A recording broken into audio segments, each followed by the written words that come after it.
ಮನವಾಯ್ತು ನಿನಗೆ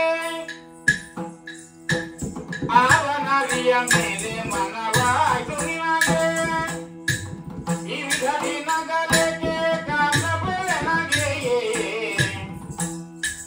ಈ ವಿಧಿ ನಗಲೆಗೆ ಕಾಲ ಬೆಳನಗೆ ಅವನರಿಯ ಮೇಲೆ ಮನವಾಯ್ತು ನಿನಗೆ ಈ ವಿಧಿ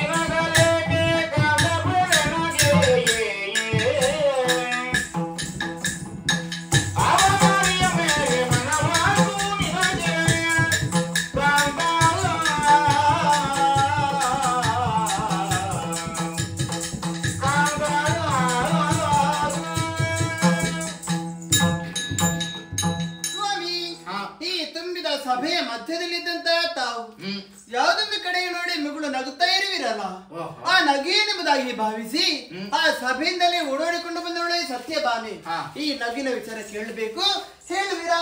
ತರುಣಿ ತರುಣಿ ಕೇಳಲೇ ನಮ್ಮಯ್ಯ ನಗರದ ಹೊರಗೆ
ಹಾಗೆಂದು ನಗುವಿನ ವಿಚಾರವೇ ಬೇರಿಹುದೇ?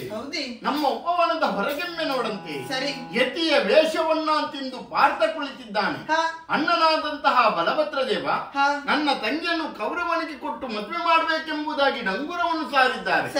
ಒಂದೊಮ್ಮೆಗೆ ನನ್ನ ತಂಗಿಯನ್ನು ಕೌರವನಿಗೆ ಕೊಟ್ಟರೆ ಆಕೆಯ ಜೀವನ ಭದ್ರವಾಗಿರುವುದಕ್ಕೆ ಸಾಧ್ಯವಿಲ್ಲ ಎಂಬುದಾಗಿ ಅರಿತುಕೊಂಡಂತಹ ನಾನು ಈ ರೀತಿಯಾದಂತಹ ನಾಟಕವನ್ನು ನೋಡಿದ್ದು ಮಾತ್ರವಲ್ಲದೆ ಕೌರವನಿಗೆ ಬಾಸಿಂಗ ಕಟ್ಟಿ ಬರುವಂತಹ ವೇಳೆಯಲ್ಲಿ ನನ್ನ ಸಂಕಲ್ಪ ಈಡೇರುತ್ತದೆ. ಆ ಸಂದರ್ಭದಲ್ಲಿ ಕೌರವನಿಗೆ ಮುಖಭಂಗವಾಗುತ್ತದೆ, ಅಣ್ಣನಿಗೆ ವಚನಭಂಗ. ಈ ಮೂವರ ಸ್ಥಿತಿಯನ್ನು ಕಾಣುವಾಗ ಅಲಕ್ಷಣ ನನಗೆ ನಗು ಬಂದು ಹೋಯಿತೆ. ರಮಣ, ನಿಮ್ಮ ಮಹಿಮೆಗಳನ್ನು ತಿಳಿಯುವುದಕ್ಕಾಗಿ ಪ್ರಪಂಚದಲ್ಲಿ ಯಾರಿಂದಲೂ ಸಾಧ್ಯವೇ ಇಲ್ಲ. ಆದಷ್ಟು ಬೇಗ ಈ ಮನೆಯಲ್ಲಿ ಸುಭದ್ರ ಕಲ್ಯಾಣದ ನಿರೀಕ್ಷೆಯಲ್ಲಿ ಇರೋಣ.